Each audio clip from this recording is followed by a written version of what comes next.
Dan untuk pengetahuan yang berhormat, kementerian saya pada waktu itu 2019 bersama dengan kementerian rakan saya, Kementerian Pengguna, telah membawa suatu kertas kerja yang komprehensif kepada Majlis Tindakan Ekonomi Negara, dan pembentangan dengan mengambil pendekatan holistik telah pun dibentangkan.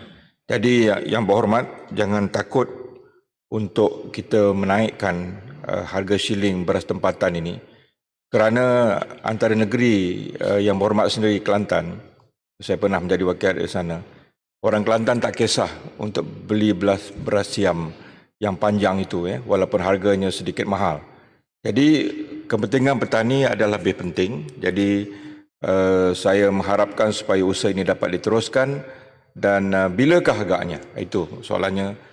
Kalau kami dulu, kami memerlukan kalau tidak jatuh kerajaan dalam masa 6 bulan boleh dilaksanakan. Sekarang saya mahu satu time frame dari pihak bukan MOA, maafi.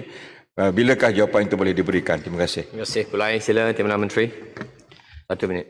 Terima kasih di atas soalan tambahan, dan untuk pengetahuan yang berhormat Pulai, memang kita tidak takut, apatah lagi untuk melaksanakan perkara-perkara yang membawa kebaikan kepada rakyat. Perlu kita sedari bahawa seperti mana yang saya sebut di awal tadi, bahawa industri padi dan beras ini adalah merupakan industri yang sangat kritikal dan begitu strategik, dan dia melibatkan pemain-pemain industri yang ramai, dan termasuklah maknanya pesawat sendiri yang mana yang kita cuba jaga dari segi kepentingan mereka itu. Namun kita juga tidak lupa dan mesti menjaga kepentingan yang paling ramai, iaitu pengguna. Seramai 32 juta rakyat Malaysia yang menggunakan beras pada setiap hari ini. Sekiranya kenaikan harga beras yang tidak dikawal akan menimbulkan kemarahan di kalangan rakyat sendiri dan menyusahkan rakyat sendiri. Saya ada maklumat mengenai status kajian yang sedang dilaksanakan pada masa ini, di mana apa yang telah disebut oleh Yang Berhormat tadi mengenai kertas yang telah dibawa kepada MKN itu sudah tentu akan dilihat secara teliti, dan sekiranya boleh membawa kebaikan kepada seluruh pemegang taruh dalam industri ini, sudah tentu kementerian akan mempertimbangkannya. Terima kasih. Terima kasih Tuan Menteri. Kursi Putih. Saya ada ramai yang nak bertanya soalan tambahan kedua. Saya jemput yang minta dulu. Yang Berhormat jempol. Terima kasih Datuk Speaker. Khazanah Research Institute juga melaporkan bahawa Malaysia masih bergerak perlahan dalam pengeluaran varisi tanaman baru. Dalam jangka masa 50 tahun, India menghasilkan 1,900 varisi tanaman. Filipina menghasilkan lebih daripada 200 varisi. Thailand menghasilkan lebih 80 varisi, manakala Malaysia mengeluarkan kurang daripada 50 jenis varisi.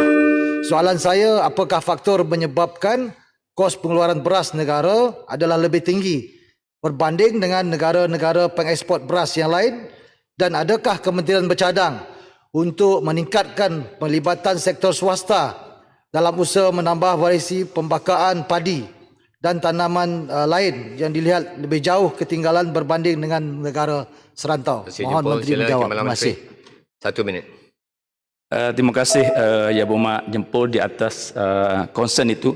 Sebenarnya apa yang telah disebut, dibangkitkan oleh Jempol tadi adalah perkara-perkara yang sedang kita bincangkan di kementerian.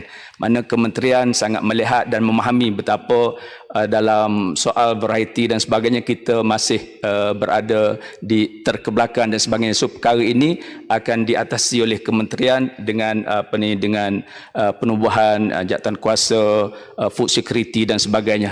Jadi perkara itu insya-Allah akan kita atasi sebaiknya. Satu lagi, Jerai. Saya bagi peluang Yang Berhormat Jerai. Terima kasih Ketua. Tanyaan saya ialah apakah kerajaan bercadang untuk membuka pasaran benih padi sah di pasaran terbuka?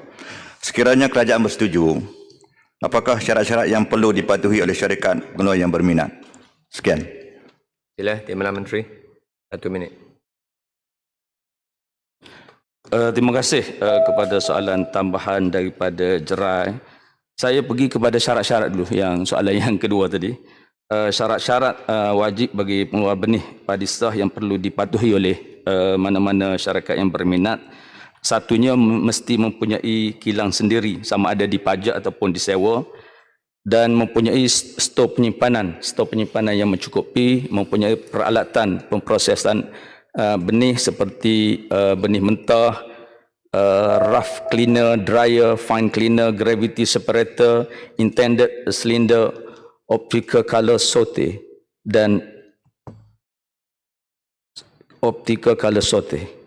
Antara aspek teknikal yang diambil kira oleh jawatankuasa teknikal bagi tujuan perolehan secara tender terbuka untuk menentukan kemampuan sesebuah syarikat ialah kapasiti pemprosesan di kilang benih padi, kapasiti penyimpan benih padi, keluasan ladang yang mencukupi, bilangan penyulai ladang yang mencukupi dan juga bilangan pekerja di kilang yang mencukupi. Dan seperti mana juga yang saya sebut daripada awal tadi, bahawa industri ini adalah merupakan industri yang sangat kritikal.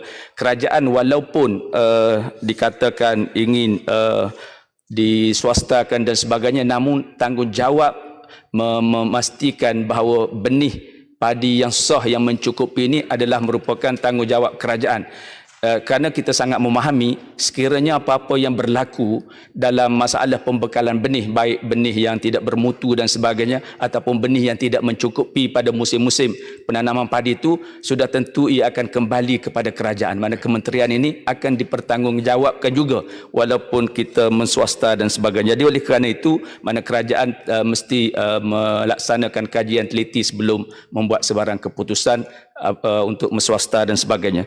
Cuma apa yang saya nak sebut, bahawa penawaran pembekalan padi sah ketika ini memang telah dibuat secara terbuka, yang mana syarikat atau pembekal-pembekal yang berminat mempunyai kapasiti pengeluaran dan memenuhi syarat-syarat yang telah saya bacakan tadi adalah dipelawa untuk memasuki tender pembekalan secara terbuka dan terkawal bagi program tersebut. Dan berdasarkan perolehan secara tender terbuka sebelum ini, iaitu daripada tahun 2017 sehingga 2019, sebanyak 16 buah syarikat telah memukakan permohonan, yang mana daripada jumlah tersebut 9 buah syarikat telah berjaya dipilih dan diberi kuota pembekalan benih padi sah berdasarkan kepada kriteria-kriteria yang telah disebutkan tadi. Jadi maknanya sekarang ini pun maknanya telah terbuka kepada syarikat-syarikat yang benar-benar mampu untuk membekalkan benih ini dengan pengawalan yang ketat daripada kementerian.